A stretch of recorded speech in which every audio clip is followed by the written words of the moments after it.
Alba Ventura, vous recevez donc ce matin Fathia Agag Boujalat, qui est professeure d'histoire-géographie. Bonjour Fathia Agag Boujalat, il ne faut pas que je me trompe. Merci d'être là. Vous venez de Toulouse où vous enseignez au 6e et au 3e dans un collège classé REP, Réseau d'éducation prioritaire, et vous êtes professeur d'histoire-géographie comme l'était Samuel Paty. Fathia Boujalat, à mesure que l'enquête progresse, on en apprend davantage sur ce qui s'est passé dans et autour du collège ainsi que sur les réseaux sociaux. Qu'est-ce qui vous met le plus en colère ? L'immense solitude qu'a dû ressentir mon collègue. Voilà. L'immense solitude, le manque de solidarité de ses collègues, parce que s'ils avaient fait front, il y aurait eu d'autres effets. La réaction de la principale.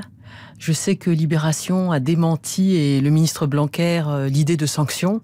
Un inspecteur ne se déplace pas sans un rapport écrit d'une principale, et sans qu'il y ait une faute relevée et sans corriger.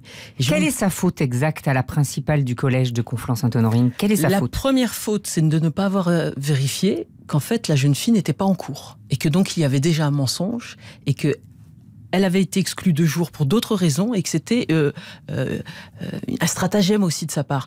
La deuxième faute, c'est d'avoir reçu un imam comme s'il était un parent d'élève élu. On ne fait pas rentrer n'importe qui dans un établissement. Donc il a accompagné le père virulent, elle n'aurait jamais dû le recevoir. Après, elle a demandé à l'enseignant de s'excuser. C'est elle qui aurait dû intervenir devant la classe et dire « c'est au programme, nous en avons discuté, vous allez en reparler ». Elle n'aurait pas dû écrire à tous les parents qu'en fait, effectivement, il était en tort, que les cours allaient reprendre à la rentrée et qu'il referait les mêmes cours sans les caricatures. Donc elle a vraiment donné crédit à tous ceux qui se sont mobilisés contre l'enseignant. C'est ça que vous auriez dit, vous, à ce père d'élève, à cet imam, s'il avait été en face de vous ?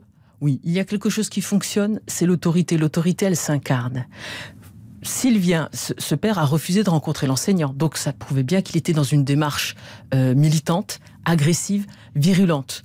Si elle avait dit « ça s'arrête maintenant, votre fille a menti », ça s'arrête maintenant, ou je le signale à mes supérieurs, je le signale au commissariat, et ça fonctionnera pas. Elle ne pouvait pas savoir que ça avait débordé, elle ne pouvait pas, ignorer que ça avait débordé sur les réseaux sociaux. Voilà.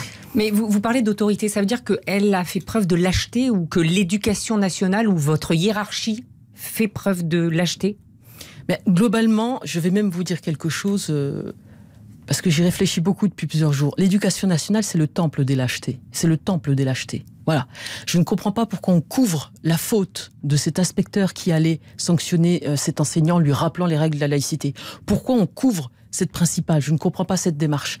On a failli. Il y a ce temple de la lâcheté, puis il y a cette attitude générale qui consiste, pour les chefs d'établissement, à dire « nous sommes médiateurs ». Et on met au même plan, au même niveau, un enseignant qui n'a fait que respecter les programmes qui sont fixés par la loi et qui sont accessibles sur le site du ministère de l'Éducation nationale, et le parent, et l'enfant.